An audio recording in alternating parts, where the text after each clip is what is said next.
Baiklah, bismillahirrahmanirrahim. Assalamualaikum warahmatullahi wabarakatuh. Waalaikumsalam warahmatullahi wabarakatuh, Pak.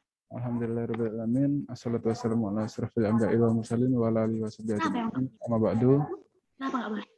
Puji syukur kehadirat Yang Maha Esa yang mana telah mengaruniai kita nikmat baik kesehatan, nikmat iman sehingga kita dapat berkumpul di Zoom Meet pada pagi hari ini untuk melakukan pembelajaran fikih dalam keadaan sehat walafiat. Kedua, tak lupa salawat serta salam selalu kita sanjung agungkan kehadirat Nabiullah Nabi Agung Muhammad Sallallahu Alaihi Wasallam yang selalu kita nantikan syafaatnya di yaumil kiamah nanti. Amin Allahumma amin. Nah, untuk pagi hari ini kita memasuki bab kelima, yaitu bab kelima mengenai pernikahan. Nah, sebelum memasuki bab baru, Bapak akan melakukan flashback kepada materi yang sebelumnya, yaitu mengenai penggugat dan bukti.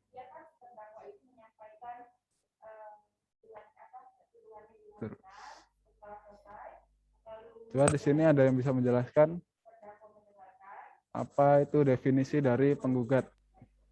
Silahkan pada Putri Irma Rianti.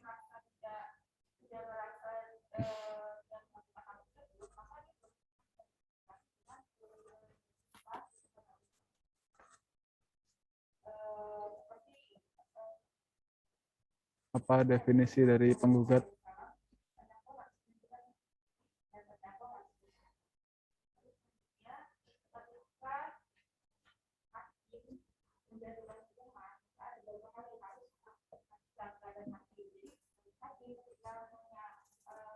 Mungkin ada yang bisa membantu untuk mempersingkat waktu.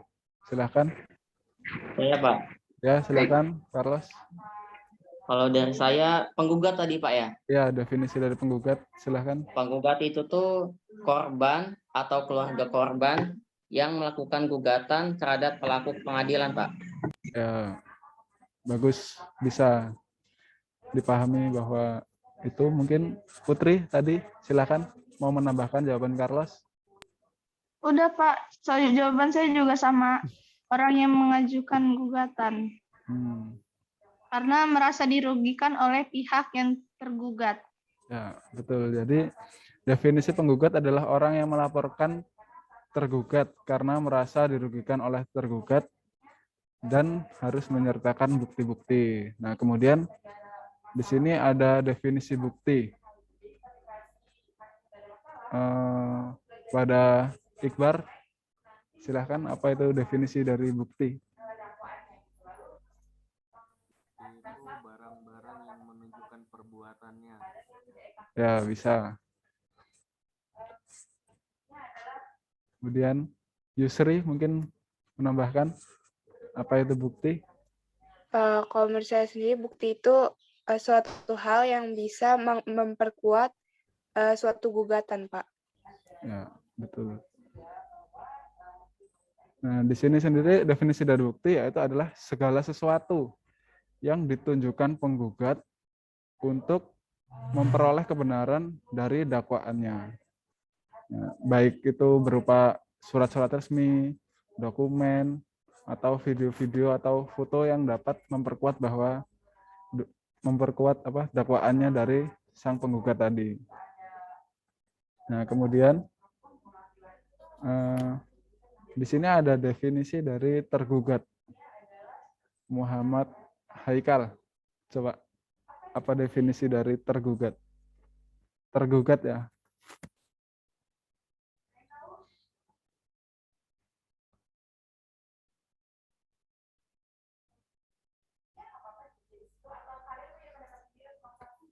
Ayo, Haikal. Pendapatnya aja, pendapatnya Haikal, apa itu definisi dari tergugat?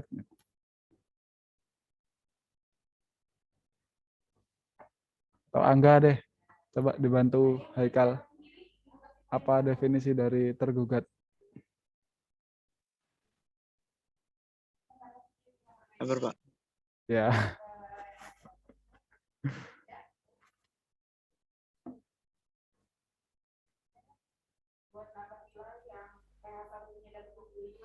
Kayak katanya susah, Pak.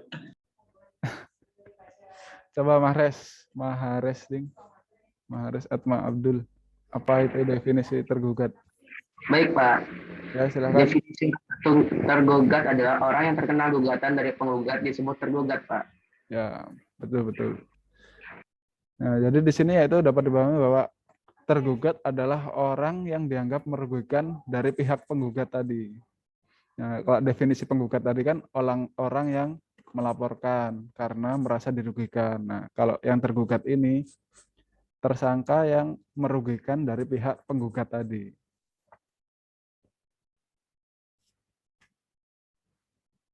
Kemudian kemarin ada sumpah. Sumpah ini memiliki beberapa syarat. Ratu Balkis Cahya Islami, silahkan syarat-syarat sumpah. Ada 3.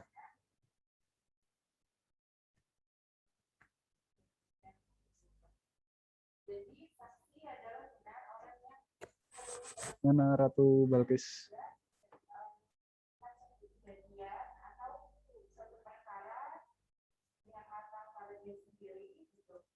Coba yang ingin menjawab akan Bapak beri kasih nilai plus nih.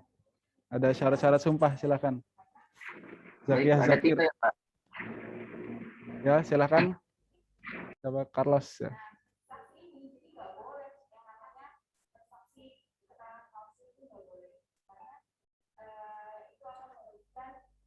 Siapa tadi?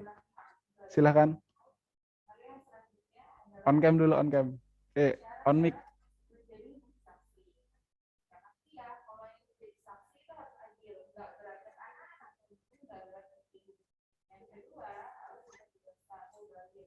Coba deh, siapa? Zakiyah Zakir.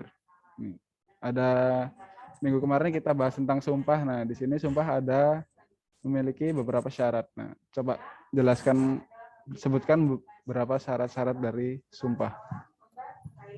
Syarat orang yang bersumpah yaitu mukallaf, didorong oleh kemauan sendiri. Ya. Yang ketiga disengaja, bukan karena terlanjur. Nah, betul apa yang disampaikan oleh Zakiyah Zakir tadi, bahwa syarat-syarat sumpah yaitu terbagi 3, yaitu yang pertama mukallaf, kemudian yang kedua yaitu kemauan sendiri, bukan atas paksaan dari pihak manapun, baik pihak yang tergugat maupun penggugat. Kemudian yang ketiga yaitu kesaksiannya ini disengaja, bukan karena terlanjur. Kemudian ada beberapa konsekuensi atau sanksi apabila melanggar sumpah. Silakan yang ingin mendapat nilai plus bisa disebutkan. Ada 3 sanksi bagi pelanggar sumpah.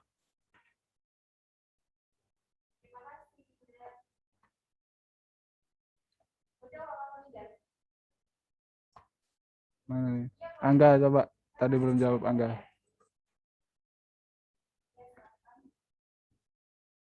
Pak. Dari konsekuensi orang yang melanggar sumpah. Nah, di sini dibagi menjadi 3. Pelanggaran apa yang orang yang melanggar, Pak? Pelanggar, saksi pelanggar sumpah. Pelanggar sumpah. Nah. Oh, dia memberi makanan pokok pada 10 orang. Ya, yang pertama. Kemudian Memberikan pakaian kepada orang miskin. Ya, sebanyak 10. Ya. Kemudian yang terakhir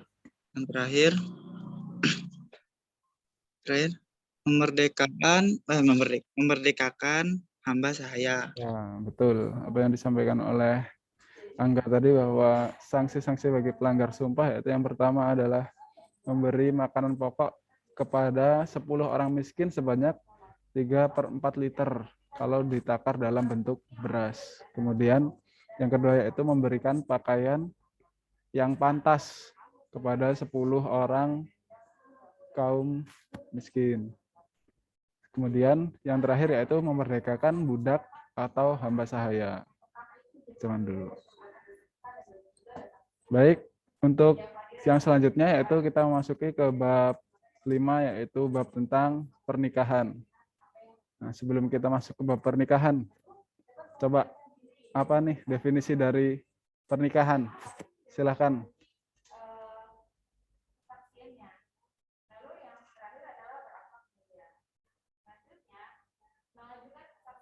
Ayo, siapa? Silakan. Definisi dari pernikahan. Baik, Pak. Saya, Ya, Pak. silakan, Mares. Definisi pernikahan adalah akad menghalalkan antara pergaulan antara lelaki dengan perempuan, Pak, untuk melaksanakan kewajiban, Pak. Ya, bagus. Betul apa yang disampaikan Mares tadi. Kemudian mungkin ada yang lain bisa disampaikan berdasarkan logika atau definisi dari pernikahan. Yang ingin menambahkan, silakan.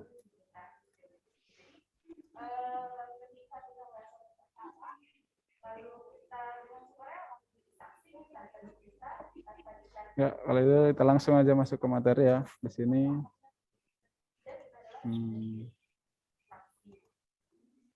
Nah, di sini kita masuk ke pernikahan. Nah, apa itu pernikahan? Di sini dijelaskan bahwa pengertian pernikahan adalah suatu akad yang menghalalkan pergaulan antara seorang laki-laki dan perempuan yang bukan mahramnya, sehingga melahirkan hak dan kewajiban di antara keduanya dengan menggunakan lafaz ijab kabul. Nah, jadi sahnya suatu akad ini berdasarkan dengan lafaz ijab kabul dari sang mempelai, baik dari mempelai laki-laki kepada bapaknya atau bapak dari istrinya, calon istrinya itu tadi. Jadi disampaikan akadnya seperti itu. Kemudian di sini dijelaskan bahwa tujuan pernikahan. Nah, tujuan pernikahan menurut pasal 3 KHI bahwa perkawinan bertujuan untuk mewujudkan kehidupan rumah tangga yang sakinah, mawadah, warohmah. Mungkin ada definisi lain dari anak-anak yang bisa menjelaskan apa tujuan pernikahan? Silakan. Apa nih? Misalnya ingin apa nih tujuannya nikah? Menambah keturunan. Ya. Bisa. Menghindari dari hal-hal negatif. Nah, betul. Menghindari dari perbuatan zina. Menghindari perbuatan fitnah dan zina. Nah, ya betul. Dari fitnah karena kelamaan pacaran ya, kesana kesini dibawa terus nggak dinikah-nikahin. Aduh, sakit. Aduh, sakit. Betul apa yang disampaikan tadi bahwa ada yang menghindari zina, ada yang menghindari fitnah. Nah, itu adalah apa namanya? Nikah ini adalah sebuah momen yang sakral, yang kalau bisa hanya satu kali seumur hidup.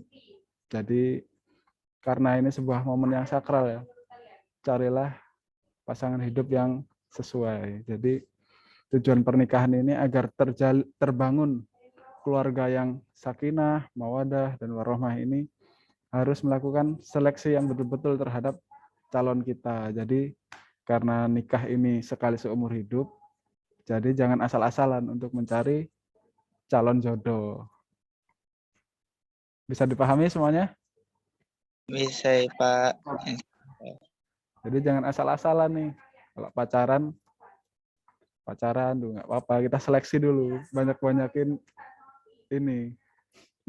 channel. Jadi kita semakin banyak menyeleksi, bukan berarti buaya ya. Jadi kita harus benar-benar seleksi karena pernikahan ini pada nantinya tujuannya ini untuk membangun keluarga yang sakinah, mawadah, dan warohmah.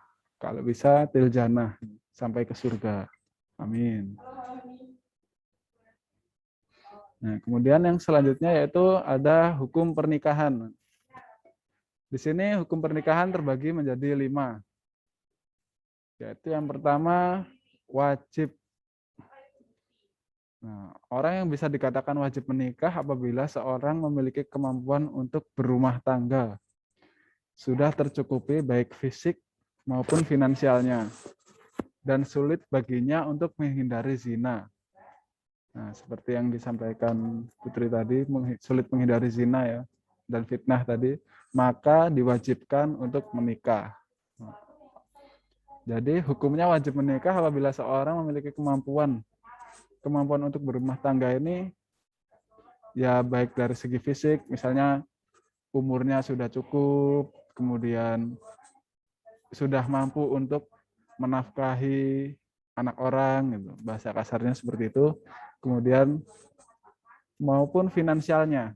Nah, finansial ini pada hari ini merupakan suatu hal yang sangat penting karena kita nikah sekarang itu nggak cuman asal-asal nikah, istilahnya ajab kabul gitu. Harus ada mahar, terus ada peralatan, banyak-banyak perangkat yang perlu disiapkan. Nah, maka dari itu finansial merupakan suatu hal yang penting untuk dapat menjadi syarat bagi orang yang wajib untuk menikah. Nah, kemudian yang B yaitu ada sunnah. Nah, hukum ini berlaku bagi orang yang memiliki bekal hidup berkeluarga, mampu secara jasmani dan rohani untuk menyongsong kehidupan berumah tangga, tidak khawatir terjerumus dalam praktik perzinahan.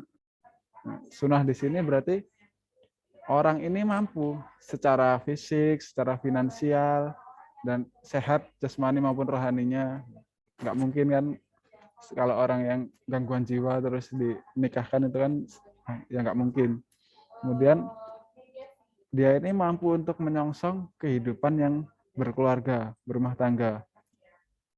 Nah, namun dia tidak khawatir terjerumus dalam praktik perzinahan.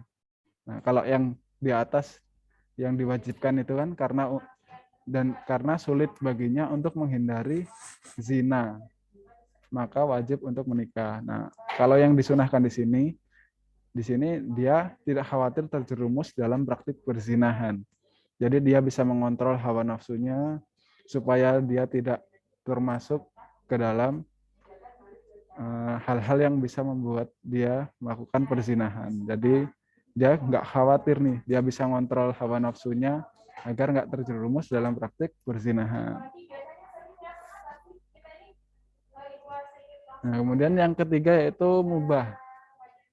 Nah, hukum asal pernikahan mubah ini yaitu hukum ini berlaku bagi seorang yang tidak terdesak oleh alasan-alasan yang mewajibkan nikah atau mengharamkannya. Nah, jadi hukumnya mubah ini dia berlaku sesuai nggak terdesak oleh alasan-alasan yang di atas, baik yang alasan yang A tadi yang mewajibkan maupun di sini ada alasan yang E yaitu yang mengharamkan. Nah, jadi dia tidak terdesak nih oleh kewajiban-kewajiban yang membuat dia mengharuskan dia untuk menikah, kemudian tidak terdesak oleh alasan-alasan yang mengharamkan dia untuk menikah. Kalau yang mewajibkan tadi kan ada siap fisik, siap finansial, nah kemudian nggak bisa menahan hawa nafsunya. Nah, kalau yang mengharamkan dia menikah ini kan misalnya ada gangguan jiwa atau kelainan yang lain-lain. Nah, itu adalah salah satu bentuk yang mengharamkan. Nah, kemudian di sini yang mubah ini dia tidak terdesak oleh alasan-alasan baik yang wajib maupun yang mubah. Kemudian yang D yaitu ada hukumnya makruh. Nah, hukum ini berlaku bagi seorang yang belum mempunyai bekal. Nah, seperti disampaikan tadi bahwa pernikahan ini harus siap fisik dan siap finansial, siap jiwa, raga, jasmani, rohani. untuk menafkahi keluarganya, walaupun dirinya telah siap secara fisik untuk menyongsong kehidupan berumah tangga. Nah, dan dia nggak khawatir nih terjerumus dalam zina. Nah, makruh ini berarti seperti yang disampaikan tadi bahwa dia udah siap fisik, finansial, menafkahi keluarga istilahnya, siap jasmani dan rohani. Tapi dia nggak khawatir terjerumus dalam zina. Hukumnya kurang lebih seperti sunnah tadi ya, karena dia nggak khawatir terjerumus dalam perbuatan zina. Jadi di sini hukumnya makruh bagi seseorang yang belum mempunyai bekal untuk menafkahi keluarganya. Ya kalau kemudian yang E di sini ada haram. Haram ini hukumnya haram, pernikahan ini hukumnya haram apabila pernikahan ini memiliki tujuan yang negatif. Nah, hukum haram ini berlaku bagi seorang yang menikah dengan tujuan untuk mempermainkannya serta memeras harta.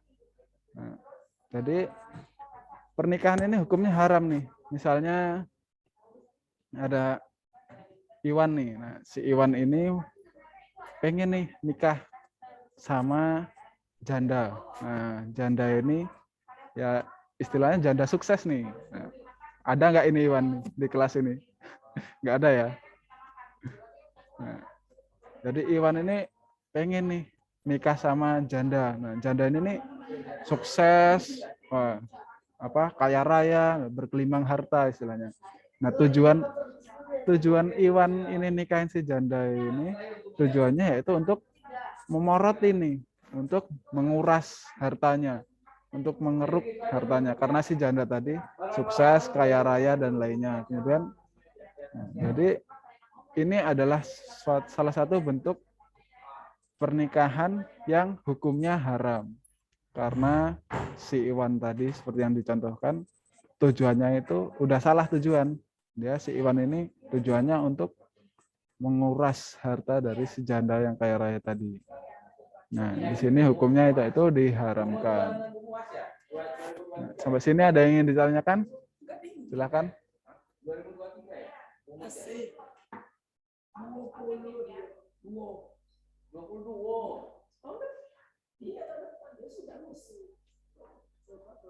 Mana nih? Ada yang ingin ditanyakan atau cukup? Next nih. Coba next. Oke, next. Maksud nggak Angga ini? Maksud ya? Ya Iwan tadi, Pak. Oke. Nah, selanjutnya di sini ada meminang. Dalam bahasa Arab atau bahasa ini biasa disebut khitbah. Kalau dalam bahasa Indonesia ini bisa disebut melamar atau lamaran ya, meminang, melamar. Nah, di sini dijelaskan bahwa khitbah itu artinya yaitu permintaan seorang pihak laki-laki, pihak laki-laki kepada pihak perempuan untuk dijadikan istri dengan cara-cara yang umum yang sudah berlaku di masyarakat. Nah, jadi pinangan ini adalah suatu hal yang wajib untuk syarat-syarat pernikahan ya, karena kita kan nggak harus jangan maulah beli kucing dalam karung kan, kita nggak tahu ini, kita harus meminang dulu, kita tahu kan dari kenal antara keluarga si laki-laki dan keluarga si perempuan. Nah, terus adanya pendekatan dari satu keluarga dan keluarga yang perempuan. Nah, ini yaitu maka itu di sini adalah permintaan seorang dari pihak laki-lakinya kepada pihak perempuan untuk dijadikan istri dengan cara-cara yang sudah berlaku atau yang umum di masyarakat. Nah, itu. Kemudian di sini ada cara-cara pengajuan pinangan, yaitu ada 3. Berarti yang pertama, pinangan kepada gadis atau janda yang sudah habis masa iddahnya. dan dinyatakan secara terang-terangan. Jadi istilahnya pinangan kepada gadis atau janda yang habis masa iddahnya ini terang-terangan bersama dari pihak pria itu yang bawa serombongan, istilahnya bersama keluarganya, rombongan siapa itu. Nah, itu adalah salah satu bentuk yang dikatakan secara terang-terangan. Jadi membawa walinya, dari wali si perempuan, dari baik kemudian wali si laki-laki, kemudian membawa rombongan gitu. Itu adalah salah satu bentuk pinangan yang dinyatakan secara terang-terangan. Nah, kemudian yang kedua yaitu adalah pinangan kepada janda yang masih berada dalam masa iddah talak atau ditinggal mati oleh suaminya nih.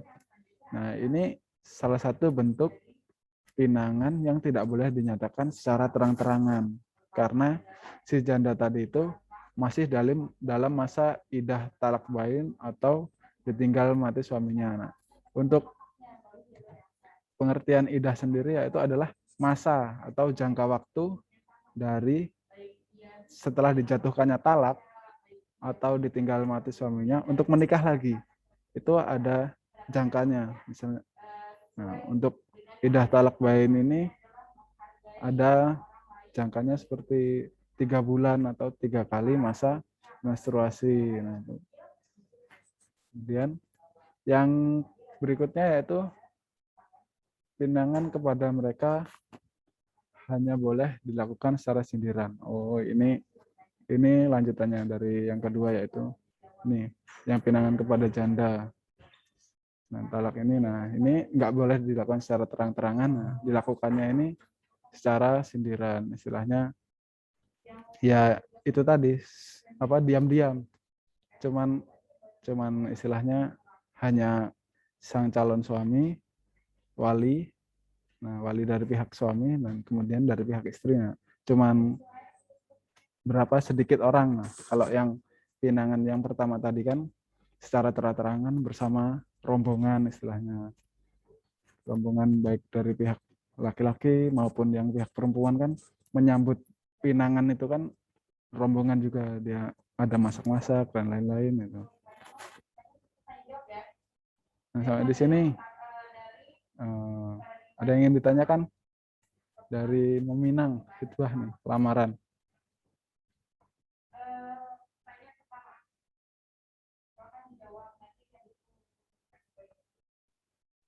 Kalau nggak ada yang tanya, Bapak yang tanya nih.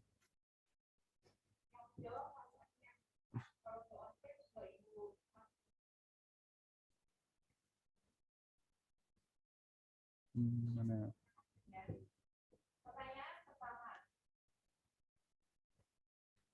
Nah, buat pertanyaannya, yang pertama yaitu masa iddah talak bain. Nah, di sini dijelaskan bahwa ada masa iddah talak bain. Coba sebutkan berapa lama masa iddah talak bain. Ayo kan Bapak kasih nilai plus untuk yang bisa menjawab. Silahkan. 3 bulan, 3 bulan, Pak. 3 bulan. Siapa tadi? 3 bulan, Pak. 3 bulan, Pak. 3 bulan, Pak. 3 bulan.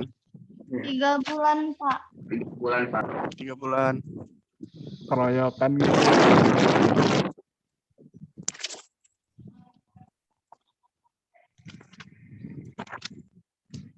Siapa tadi? Angga ya?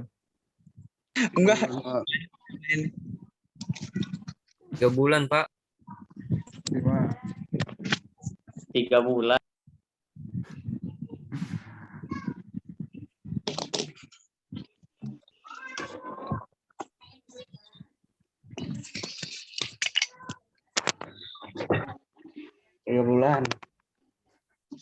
Udah. 3 bulan terus. Nah, kemudian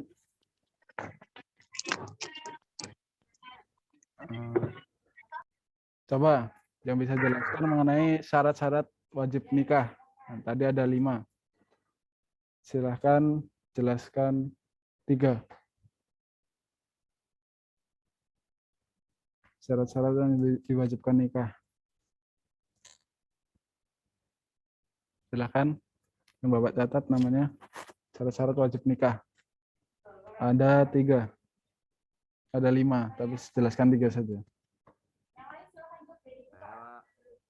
Ya, siapa? Bima. Bima Pamungkas. Bukan, Pak, bukan.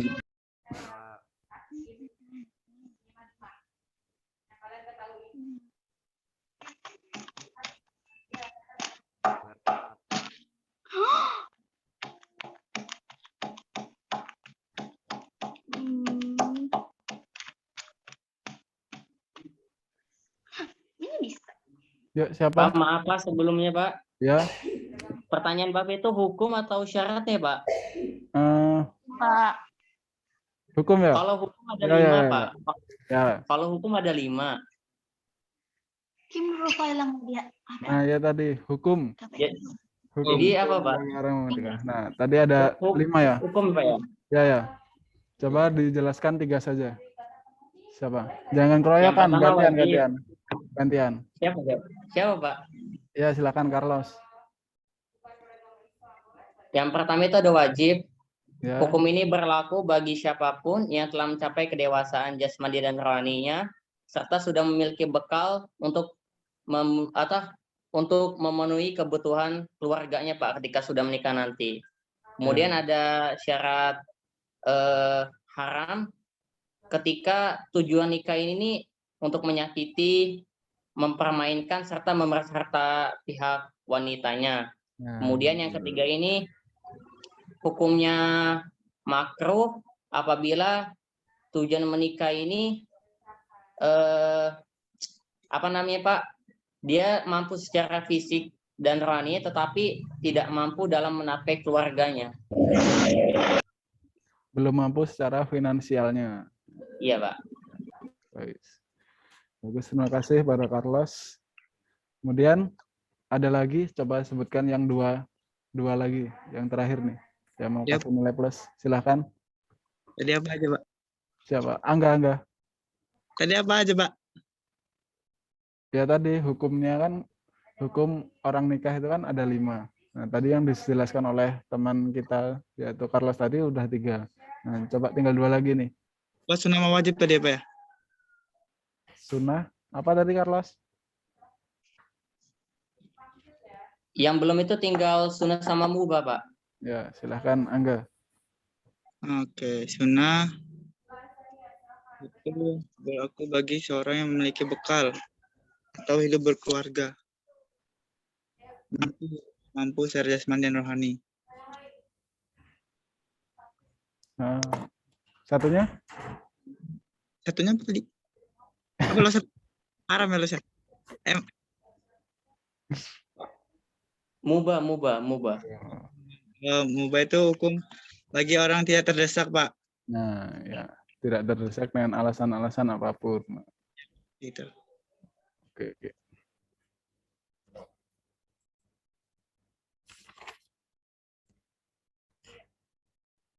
Udah ya.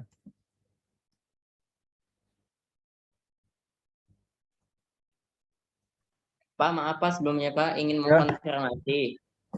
Ya, dari silakan. 11 MIPA 1 yang izin tidak mengikuti Zoom itu yang pertama ada Zaki Adrian. Beliau izin karena lagi sedang di sekolah Pak. Kemudian ada Fawaz Zaki Faisal. Bentar, saya catat dulu. Siapa? Iya Pak. Zaki Adrian ya? Zaki Adrian sedang di sekolah Pak. Ya. Terus? Kemudian ada Fawaz Zaki Faisal. Ya. Beliau izin karena vaksin, Pak. Oh, siap. Vaksinnya di UIN, Pak. Oh, di UIN. Dosis kedua, iya. Dosis kedua. Kemudian ada Muhammad Zarfan. Muhammad Zarfan, Pak. Zarfan. Iya, Pak. Ya. Beliau izin karena vaksin juga, Pak, di UIN. Juga.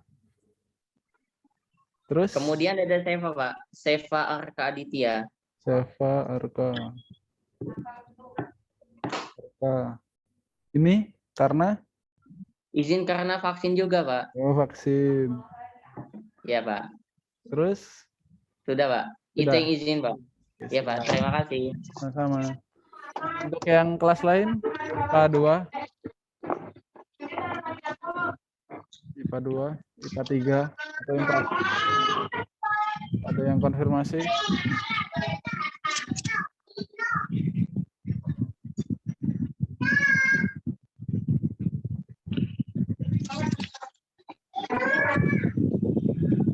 Aduh, coba Bima di off mic dulu, off mic. Nah.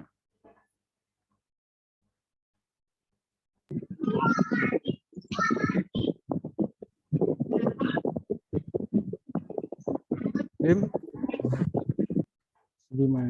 Nah, baiklah, mungkin karena waktunya sudah habis ya. Buat semuanya, tetap jaga kesehatan, patuhi protokol kesehatan. Yang belum vaksin, silahkan vaksin. Terima kasih bagi yang sudah on cam. Kemudian, tambahan untuk minggu yang akan datang, kita akan melakukan ulangan harian bab 3 dan 4 yang dari Bukhot ya. Dari Bukhot sampai ke peradilan kemarin. Untuk minggu depan. Terima kasih untuk semuanya yang sudah bergabung. Tetap patuhi protokol kesehatan, jaga kesehatan. Jangan lupa vaksin.